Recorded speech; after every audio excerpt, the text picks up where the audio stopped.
Shalom, haleluya, haleluya, haleluya. Jemaat Tuhan yang dikasihi oleh Allah.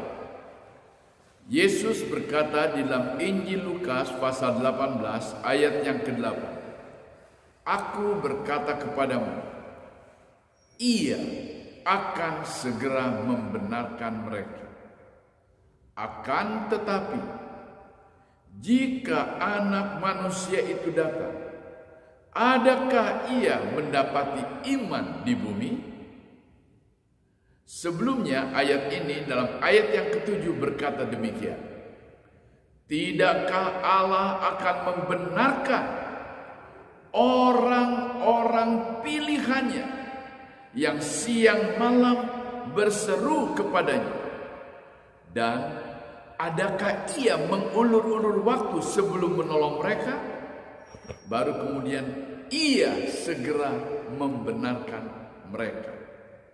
Yang pertama, hari-hari ini di tengah kegelapan dunia yang melanda seluruh bangsa, seluruh dunia, apalagi terjadinya tragedi corona yang saya tak perlu uraikan, semua orang tahu tragedi corona yang melanda seluruh dunia, yang sudah mewabah di 140 lebih bangsa-bangsa di dunia termasuk Indonesia. Hari-hari ini banyak orang-orang beriman tergoncang imannya. Tetapi luar biasa, di tengah-tengah keadaan yang demikian, ada beberapa orang pilihan kata Alkitab, yaitu mereka yang berseru kepada Tuhan siang dan malam. Apa artinya? Orang-orang pilihan Tuhan adalah orang-orang yang lebih mementingkan hubungannya dengan Allah, baik siang, baik pun malam. Sebab ada beberapa orang Kristen seakan-akan hanya dekat dengan Tuhan waktu beribadah, hanya dekat dengan Tuhan waktu malam, waktu sesudah berdoa. Tetapi waktu selama sepanjang hari siang seakan-akan tidak peduli sama Tuhan, jauh dari Tuhan, bahkan ada yang tidak pernah berdoa. Tuhan tolong, jadilah orang pilihan yang berseru siang dan malam. Artinya anak-anak Tuhan yang benar-benar hidupnya ingin akrab dengan Tuhan. Bukan berarti dia tidak mempedulikan hal-hal yang sehari-hari. Bukan berarti dia tidak peduli akan kebutuhan makanannya, minumannya, pakaiannya, pekerjaannya, tugasnya sebagai karyawan, bisnisnya dan lain-lain. Bukan. Tetapi terlepas dari itu semua, dia lebih mementingkan hubungan dengan Tuhan. Sehingga bagi dia, di tengah kesibukan bisnis, di tengah kesibukan pendidikan, di tengah kesibukan pekerjaan, bagi dia nomor satu hubungan dengan Tuhan. Maka Alkitab berkata, orang-orang ini segera akan dibenarkan. Hidupnya dibenarkan, perkataannya dibenarkan, jalan hidupnya dibenarkan.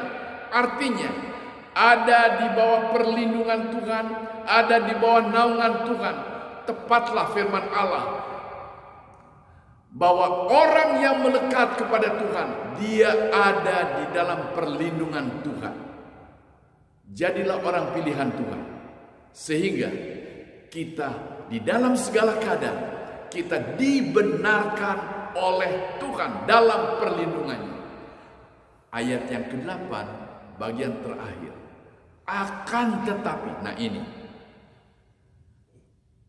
jika Anak Manusia itu datang, adakah Ia mendapati iman di bumi? Rupanya banyak orang-orang beriman menjelang kedatangan Tuhan kali yang kedua, imannya goncang, imannya tawar, imannya mulai mundur karena persoalan, karena virus corona dan lain-lain hal. Enggan datang kebaktian.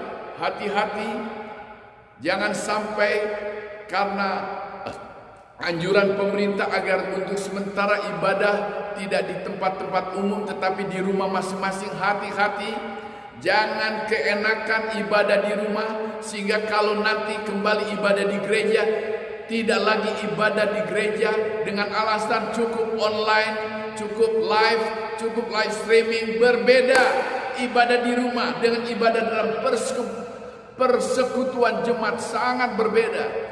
Kita beribadah di rumah hanya karena terpaksa, karena virus corona, agar kita membantu pemerintah kebijakannya untuk memberantas, mencegah menjalarnya dengan cepat virus corona. Tetapi apabila nanti virus corona sudah selesai, kita dapat berkumpul lagi dalam ibadah-ibadah. Tetaplah setia beribadah kepada Tuhan, sebab pada akhir zaman banyak orang ingkar janji kepada Tuhan, ingkar kesetiaannya kepada Tuhan, sehingga dengan sengaja meninggalkan kebaktian, dengan sengaja menjauhkan dirinya dari Tuhan. Krisis iman. Tuhan tolong. Ada dua golongan orang pilihan yang berseru-seru siang malam, hidupnya akrab dekat dengan Tuhan di tengah keadaan apapun. Kedua, krisis iman. Orang yang jauh dari Tuhan, yang imannya menjadi tawar. Jangan saudara mengalami krisis iman. Jangan iman saudara tawar. Jadilah orang-orang pilihan Tuhan. Lebih hari, lebih dekat kepada Tuhan. Tuhan memberkati. Shalom. Haleluya.